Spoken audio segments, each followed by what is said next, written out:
뭐? 김치 냄새, 마늘 냄새 풍기는 동쪽의 작은 나라, 서울의 청계천은 그냥 콘크리트로 가득 찬 또 하나의 큰 도시의 일부분일 뿐이야. 여기 우리나라의 도시계획을 개무시하는 G7 독일의 도시계획가가 있습니다. 그렇게 한국을 무시하던 그는 왜 우리나라로 오게 된 걸까요? 그럼 지금부터 오늘의 이야기를 시작해 보겠습니다.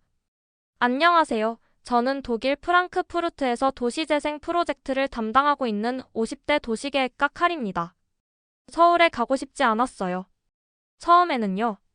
초청장이 제 책상 위에 꼬박 사흘 동안이나 놓여 있었습니다. 한국은 그냥 도시 안에 예쁜 것들만 만들고 있을 뿐이야 라고 혼잣말을 하고 있었어요. 독일에서 우리처럼 자연을 진정으로 생각하지는 않을 거야. 저는 20년 동안 도시 프로젝트에서 일해왔어요. 유럽의 오래된 공장 도시들이 다시 녹색으로 변하도록 돕고 있었죠. 제 일을 정말 잘합니다. 아주 잘해요. 그런데 왜 멀리 한국까지 가서 그들이 하고 있는 일을 봐야 할까요? 초청장에는 청계천이라는 곳의 사진이 함께 왔어요. 서울 한가운데를 흐르는 개울이죠. 사진 속에서는 너무 완벽해 보였어요. 너무 깨끗해서요. 실제로 그럴 리가 없다고 생각하고 있었습니다. 제 친구 프란츠가 제가 사진을 보고 있는 걸 발견했어요. 칼, 너는 가봐야 해. 그가 말했어요. 어쩌면 새로운 것을 배울 수도 있어. 아니면 내 생각이 맞았다는 걸 확인할 수도 있고. 어느 쪽이든 여행할 가치가 있어. 프란츠는 똑똑해요. 그는 제가 결정을 내리기 전에 직접 눈으로 확인하는 걸 좋아한다는 걸 알고 있었죠. 하지만 이번에는 서울의 도시 프로젝트에 대해 이미 마음을 정해놓은 상태였습니다. 그날 밤 저는 여행 가방을 싸고 있었어요. 제일 좋은 양복과 노트를 넣었습니다. 여행 중에는 항상 꼼꼼하게 메모를 하거든요. 창밖으로 프랑크푸르트를 바라보고 있었어요. 멀리서 빛나는 높은 건물들이 보이고 있었습니다. 그 건물들 중 많은 것들의 계획을 제가 도왔죠. 하지만 최근에는 제 작업에 뭔가가 부족한 건 아닌지 고민하고 있었어요. 도시에는 좋은 건물과 깨끗한 거리 이상의 것이 필요하니까요. 사람들이 그곳에 살면서 행복함을 느끼게 하는 무언가가 필요하죠. 서울로 가는 비행기 여행은 정말 길었어요. 그곳에서 무엇을 볼 수 있을지 생각할 시간이 충분했습니다. 비행기가 착륙하기 시작할 때 아래로 서울을 내려다보고 있었어요. 정말 거대했죠. 건물들이 시야가 닿는 한 뻗어 있었습니다. 한강이 파란 뱀처럼 중간을 가로지르고 있었어요. 그냥 콘크리트로 가득 찬 또 하나의 큰 도시일 뿐이야. 비행기 바퀴가 땅에 닿을 때 혼자 중얼거리고 있었습니다. 그들의 자연 프로젝트는 전혀 자연스럽지 않을 거야. 이 여행이 모든 것을 바꿀 거라는 걸 전혀 예상하지 못했어요. 도시에 대한 제 생각뿐만 아니라 저 자신에 대한 생각까지도요. 서울에서의 첫 아침은 정신이 하나도 없었어요. 사람들이 여기저기 너무 많이 움직이고 있었거든요. 지하철은 정확히 시간에 맞춰 달리고 있었습니다. 곡선 지붕의 오래된 궁궐들이 하늘을 찌르는 유리 건물들 옆에 서 있었죠. 제 안내원은 민영이라는 여성이었어요. 서울시 도시계획과에서 일하고 있었습니다. 저를 만났을 때 미소를 지었지만 딱딱한 정장 차림을 하고 있었어요. 청계천부터 시작할게요. 그녀가 말했어요. 우리가 도시를 더 좋게 만드는데 가장 중요한 부분이거든요. 걸어가면서 민영 씨는 서울의 계획에 대해 말해주고 있었어요. 모든 기술적인 세부 사항을 알고 있으면서도 이런 프로젝트들이 실제 사람들에게 어떤 도움을 주는지도 이야기했습니다. 가장 놀라웠던 건 그들이 얼마나 빠르게 일했는지였어요. 2년이요? 제가 물었어요. 믿을 수 없었거든요. 전체 프로젝트를 단 2년 만에 끝냈다고요? 민영 씨가 자랑스럽게 고개를 끄덕이고 있었습니다. 시민들에게 좋은 일이라면 빠르게 일할 방법을 찾아요. 저는 로스앤젤레스의 비슷한 프로젝트를 생각하고 있었어요. 그들은 수년간 회의를 하며 수천 페이지의 보고서를 작성했지만 실제로는 거의 아무것도 만들지 않았죠. 청계천에 도착했을 때 우리는 말을 멈췄어요. 저는 개울 가장자리에 서서 물끄러미 바라보고 있었습니다. 맑고 깨끗한 물이 도시를 통해 흐르고 있었어요.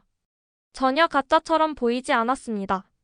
가족들이 양옆으로 걸어가고 있었고 노부부들은 벤치에 앉아 있었으며 아이들은 시원한 물에 손을 담그고 있었어요. 여기에는 고속도로가 있었어요. 민영 씨가 위를 가리키며 말했습니다. 이곳은 콘크리트로 덮여 있었고 차들이 머리 위로 달리고 있었죠. 저는 무릎을 꿇고 개울의 바위들을 살펴보고 있었어요. 페인트 칠한 콘크리트를 발견할 줄 알았는데 진짜 돌이었습니다. 작은 물고기들이 수초 사이를 헤엄치고 있었어요. 주변 거리보다 이곳의 공기가 시원하게 느껴지고 있었습니다. 가장 어려운 부분은 건설이 아니었어요. 우리 뒤에서 새로운 목소리가 들려왔어요. 노란 머리와 밝은 녹색 눈을 가진 젊은 남자가 악수하려고 손을 내밀고 있었습니다. 가장 어려운 부분은 사람들이 이미 있는 것보다 더 나은 무언가를 상상하게 하는 거였죠. 민영 씨는 그를 알렉스라고 소개했어요. 캐나다에서 온 사람으로 개울의 건강 상태를 확인하는 시스템을 만드는 일을 도왔다고 했습니다. 앱을 보여드려요. 민영 씨가 말했어요. 알렉스는 휴대폰을 꺼내 개울에 있는 센서에서 수질 정보를 보여주는 프로그램을 열고 있었습니다. 사람들이 방문하기 전에 물이 얼마나 깨끗한지 확인할 수 있어요. 그가 설명했어요. 이런 정보를 모두 공유하면 사람들이 프로젝트를 더 신뢰하게 됩니다. 그날 오후 우리는 개울 건설에 반대했던 상점 주인들을 방문했어요. 그들이 여전히 화가 나 있을 거라고 생각했는데 오히려 지금은 더 많은 손님들이 그들의 가게에 오고 있다고 이야기하고 있었습니다. 한 노인 식당 주인이 제 팔을 잡았어요. 우리는 이 변화에 반대했어요. 그가 민영 씨의 통역을 통해 말했습니다. 이제 우리는 청계천이 없는 서울은 상상할 수 없어요. 그날 저녁 호텔로 걸어가면서 저는 혼란스러운 기분이 들고 있었어요. 개울에 관한 모든 것이 완벽했습니다. 물이 흐르는 방식, 청소하는 방법, 얼마나 많은 식물과 동물이 살고 있는지 등. 유럽의 많은 프로젝트보다 더 좋았어요. 하지만 여기에는 단순히 사실과 숫자만으로는 이해할 수 없는 뭔가가 일어나고 있었습니다. 호텔 방에서 저는 그날의 메모를 보고 있었어요. 도표를 그리고 질문을 적었습니다. 제가 본 것은 예상했던 것과 너무 달랐어요. 한 가지 큰 질문이 머릿속에서 계속 맴돌고 있어서 잠을 이루기 어려웠습니다. 만약 내가 서울에 대해 완전히 잘못 생각하고 있었다면? 서울에서의 셋째 날 비가 내리고 있었어요. 제가 도시계획가, 엔지니어, 지역사회 리더들의 그룹과 함께 앉아있는 동안 빗방울이 서울시청의 큰 창문을 때리고 있었습니다. 저는 서울이 어떻게 이렇게 빠르게 변화했는지 이해하기 위해 이 회의를 요청했어요. 제가 아직도 이해하지 못하는 것은 저는 전문가처럼 들리려고 노력하며 말하고 있었어요. 어떻게 다른 나라에서는 이런 프로젝트를 막는 모든 정치적 문제들을 극복했는지입니다. 부서장이 저를 향해 몸을 기울이고 있었어요. 아마도 당신은 서양인처럼 이것을 생각하고 있는 것 같네요. 칼 박사님. 우리의 협업 방식은 다릅니다.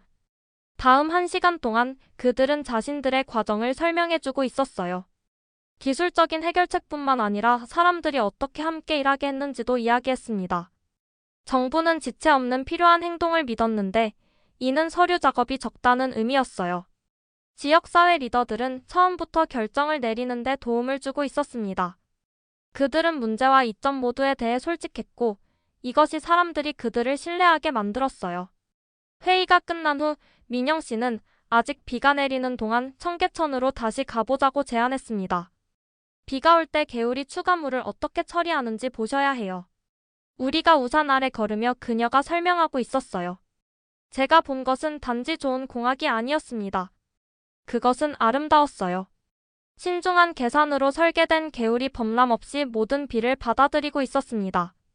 산책로를 따라 특별한 표면이 빗물을 받아내고 있었어요. 다른 도시에서는 홍수를 일으켰을 수도 있는 물이 대신 제 눈앞에서 생태계를 더 좋게 만들고 있었습니다. 비가 그쳤을 때 알렉스가 개울이 내려다 보이는 전통 찻집에서 우리를 만났어요. 오후 햇살이 식물에 아직 매달려 있는 물방울을 비추며 곳곳에 작은 무지개들을 만들고 있었습니다. 이것이 우리가 기술적 계획에 포함시킬 수 없었던 부분이에요. 알렉스가 그 장면을 가리키며 말하고 있었어요.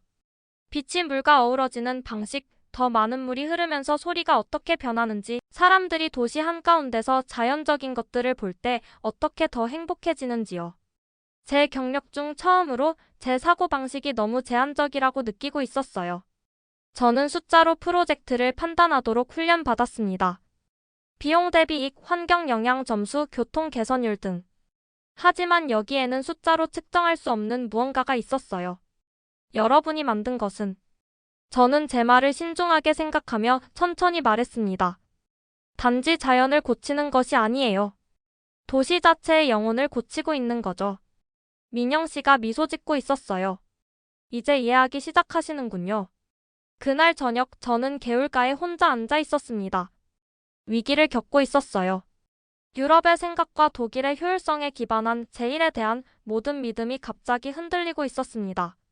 서울이 제가 이해하지 못하는 방식으로 이런 놀라운 일을 해냈다면 제가 틀릴 수 있는 다른 것들은 무엇일까요? 밤이 오면서 저는 개울을 따라 모여드는 가족들을 지켜보고 있었어요.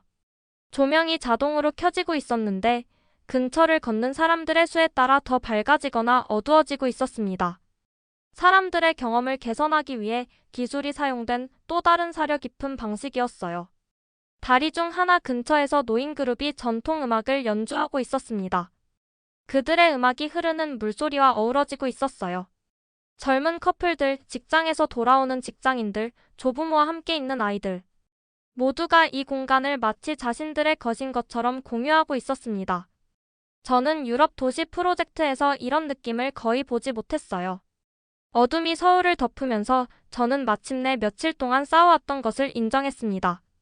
저는 한국의 도시 프로젝트에 대해 완전히 잘못 생각하고 있었어요. 제 편견이 거의 우리 시대의 가장 중요한 도시 변화 중 하나를 볼 기회를 놓칠 뻔했습니다. 이것은 단지 개울을 되살리는 것이 아니었어요. 도시의 심장을 되살리는 것이었습니다. 그리고 그 깨달음과 함께 저는 제 평생의 일에 대해 알고 있다고 생각했던 모든 것에 의문을 품기 시작했어요. 다음 날 아침, 저는 민영 씨와 알렉스에게 제 호텔 방에서 함께 작업하자고 부탁했어요. 방문하면서 모은 지도, 데이터, 사진들을 바닥과 테이블 위에 모두 펼쳐놓고 있었습니다. 모든 것이 어떻게 서로 맞물리는지 이해해야겠어요. 제가 흥분하면서 독일 억양이 더 강해지고 있었어요. 단순히 어떻게 건설했는지 뿐만 아니라 어떻게 기술, 자연, 문화 그리고 사람들의 감정을 연결했는지 말이에요. 우리는 몇 시간 동안 이야기를 나누고 있었어요. 민영 씨는 다른 정부 부서들이 어떻게 따로 일하지 않고 함께 일했는지 설명해주고 있었습니다. 알렉스는 어떻게 센서와 컴퓨터를 사용하여 개울을 관리하는지 보여주었어요. 가장 영리한 부분은 개울을 이용하는 사람들이 이 모든 기술을 전혀 눈치채지 못한다는 점이었습니다. 최고의 기술은 알렉스가 말했어요. 사람들이 자신이 사용하고 있다는 걸 깨닫지 못하는 종류예요. 더 많은 대화를 나누면서 저는 제 아이디어도 나누기 시작했어요. 이제 그냥 듣기만 하지 않았습니다. 참여하고 있었어요. 유럽 프로젝트에 대한 제 경험이 실제로 그들의 미래 계획에 도움이 될 수 있었습니다. 서울에 도착한 이후 처음으로 저는 단지 지켜보고 판단하는 것이 아니라 도움을 주고 있었어요. 그날 오후 우리는 일반 시민들이 청계천 프로젝트를 설계하는데 도움을 준 커뮤니티 센터를 방문했습니다. 아이들이 그린 청계천 그림이 공식 청사진 옆벽에 걸려 있었어요. 복원되기 전과 후의 개울에 대해 이야기하는 사람들의 영상이 화면에서 재생되고 있었습니다. 이것이 서울의 접근 방식을 특별하게 만드는 거예요. 민영 씨가 설명했어요. 우리는 시민들에게 그저 의견을 묻기만 한 것이 아니라 그들을 창작팀의 일부로 만들었죠. 나중에 태양이 지기 시작하면서 우리는 복원된 개울의 전체 길이를 걸었어요. 걸음마다 새로운 세부 사항을 발견하고 있었습니다. 소음 차단기를 예술처럼 보이게 하여 숨긴 방법, 아름답게 보이고 동물들의 집이 되는 토종식물을 선택한 방법, 개울을 유지하는 방법을 부자연스럽게 보이지 않게 포함시킨 방법 등이요. 겨울에는 어떻게 되나요? 제가 잘 아는 추운 독일 겨울을 생각하며 물었어요. 보세요, 시각화 센터를 보여드릴게요. 알렉스가 대답했습니다. 개울이 내려다 보이는 건물에서 우리는 청계천이 계절에 따라 어떻게 변하는지 보여주는 시뮬레이션을 보고 있었어요. 겨울 동안에는 가능한 한 적은 에너지를 사용하면서 물이 얼지 않도록 물을 약간 따뜻하게 하고 있었습니다. 심지어 근처 지하철 열차에서 나오는 열까지 포착하고 있었어요. 하나의 도시 시스템이 다른 시스템을 돕는 뛰어난 예시였습니다. 그날 저녁, 저는 전통 한국 식당에서 계획부서 사람들과 저녁을 먹었어요. 한때 제가 충분히 좋지 않다고 생각했던 전문가들 사이에 앉아 있었습니다. 음식을 나누어 먹고 이야기를 나누면서 저는 더 이상 그들의 작업을 판단하는 유럽 전문가처럼 느껴지지 않았어요. 그들로부터 배우려고 노력하는 동료 전문가처럼 느껴지고 있었습니다. 유럽에 있는 동료들에게 뭐라고 말씀하실 건가요? 우리가 디저트를 먹을 때 부시장이 저에게 물었어요. 저는 대답하기 전에 신중하게 생각하고 있었습니다. 아시아 도시들이 제대로 된 도시 복원을 할 수 없다는 것을 증명하기 위해 서울에 왔다고 말할 거예요. 제가 인정했어요. 대신에 제 자신의 생각이 너무 제한적이었다는 걸 알게 되었습니다. 테이블에 있던 모든 사람들이 조용해졌다가 기쁜 웃음과 박수를 터뜨리기 시작했어요. 제 실수를 솔직하게 인정함으로써 저 자신이 변화하고 있다고 느꼈습니다. 비평가에서 학생으로, 관찰자에서 지지자로요. 그날 밤 늦게 저는 호텔 발코니에 서서 도시를 바라보고 있었어요. 서울의 불빛이 제가 볼 수 있는 한 멀리 뻗어 있었고 청계천이 빛나는 강처럼 중간을 가로지르고 있었습니다. 저는 단지 복원된 개울이 아니라 도시와 그 시민들 사이에 복원된 관계를 보고 있다는 것을 깨달았어요. 제가 배운 것은 단순한 사례 연구로 독일에 가져갈 수 없었습니다.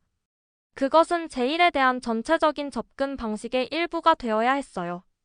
다음 날 귀국 비행기를 위해 짐을 싸면서 저는 단순한 보고서가 아니라 도시 복원에 대한 새로운 사고 방식을 쓰기 시작했습니다. 도시가 어떻게 기능하는지 뿐만 아니라 도시가 사람들에게 어떤 느낌을 주는지에 관심을 가지는 방식이었어요. 독일로 돌아온 지 6개월 후 저는 베를린에서 큰 무리의 사람들 앞에 서 있었어요. 방 안은 전 세계에서 온 도시계획가, 건축가, 그리고 도시 지도자들로 가득 차 있었습니다. 사람들은 제가 서울 여행 후 한국 도시 프로젝트에 대한 생각을 어떻게 바꾸게 되었는지 들었기 때문에 제 이야기를 듣고 싶어 들떠 있었어요. 30년 동안 저는 안경을 고쳐 쓰며 말하기 시작했습니다. 저는 도시 복원을 주로 기술적인 문제로 다루어 왔어요. 환경 문제에 대한 공학적 해결책, 외관을 좋게 만들기 위한 디자인 해결책, 그리고 지역사회를 돕기 위한 경제적 해결책에 집중해 왔죠. 제 뒤에 있는 큰 화면에는 제가 일했던 유럽 프로젝트들의 사진이 나타나고 있었어요. 그것들은 우리가 성공을 측정하는 일반적인 방식으로 체계적이고 효율적이며 성공적이었습니다. 하지만 서울에서 본 것은 제 접근 방식이 불완전하다는 걸 보여주었어요. 저는 계속해서 말했습니다. 오늘 저는 서울이 이룬 성과뿐만 아니라 그것이 도시가 어떻게 변할 수 있는지에 대한 제 이해를 완전히 바꾼 방법을 공유하고 싶습니다. 다음 1시간 동안 저는 동료들에게 청계천이 어떻게 변화되었는지 보여주고 있었어요. 단지 기술적인 세부 사항과 환경 데이터만 이야기한 것이 아니었습니다. 개울 덕분에 삶이 변화된 실제 사람들의 이야기를 들려주었어요. 사람들이 그들의 관점도 들을 수 있도록 민영 씨와 알렉스의 영상 인터뷰를 보여주고 있었습니다. 서울의 접근 방식을 특별하게 만드는 것은 제가 설명했어요. 단지 얼마나 빨리 건설했는지나 기술적 혁신만이 아닙니다. 그들이 도시가 물리적인 공간만큼이나 감정적인 장소라는 것을 이해하고 있다는 거예요. 청계천을 복원하는 것은 단지 자연을 되살리는 것뿐만 아니라 도시를 역사와 다시 연결하고 사람들이 새로운 추억을 만들 수 있는 공간을 만드는 것이었습니다. 청중들은 의심과 호기심을 동시에 보여주는 질문들을 하고 있었어요. 제가 처음 서울에 갔을 때 느꼈던 것처럼요. 저는 그들의 의심 속에서 예전의 저 자신을 볼 수 있었기 때문에 모든 질문을 환영했습니다. 저는 우리가 단지 서울이 한 것을 그대로 따라해야 한다고 말하는 것이 아니에요. 저는 분명히 했어요. 대신 저는 우리가 그들의 핵심 아이디어에서 배워야 한다고 생각합니다. 그들이 어떻게 기술적 우수성과 감정적 이해를, 빠른 건설과 신중한 지역사회 참여를, 그리고 현대적 혁신과 문화적 전통을 결합했는지 말이죠. 컨퍼런스 후 수십 년 동안 저를 알았던 동료들은 제가 변했다고 말해주고 있었어요. 당신은 이제 다르네요, 칼. 한 노르웨이 도시 생태학자가 말했습니다. 당신의 관점이 더 인간적으로 느껴져요. 그는 맞았어요. 서울에서 시작된 변화가 제 안에서 계속되고 있었습니다. 저는 여전히 항상 그래왔던 것처럼 체계적으로 분석하고 있었지만 이제는 측정할 수 없는 것들, 도시 공간이 사람들에게 특별하게 느껴지게 하는 특성들도 감상할 수 있게 되었어요. 그 후 1년 동안 저는 유럽과 한국의 도시계획가들 사이에 연구 파트너십을 시작했습니다. 민영 씨와 알렉스가 정기적으로 우리 워크숍에 참여하고 있었어요.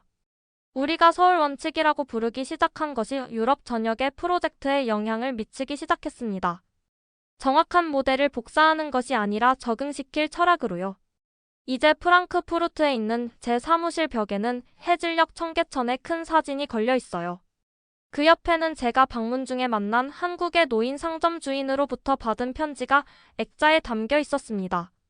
편지에서 그는 개울 복원이 콘크리트로 덮이기 전에 물에서 놀았던 어린 시절, 추억과 어떻게 다시 연결되게 도왔는지 설명하고 있었어요. 학생들과 동료들이 저를 방문할 때 그들은 항상 그 사진에 대해 물어보고 있었습니다.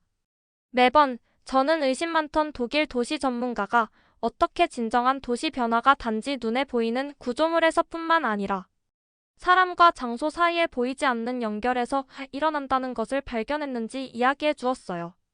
서울에서 얻은 가장 큰 교훈은 저는 항상 이렇게 말하며 마무리했습니다. 우리가 도시 공간을 설계할 때 우리는 단지 콘크리트와 철을 배열하는 것이 아니라 인간의 감정, 기억, 그리고 꿈을 담는 그릇을 만들고 있다는 것입니다.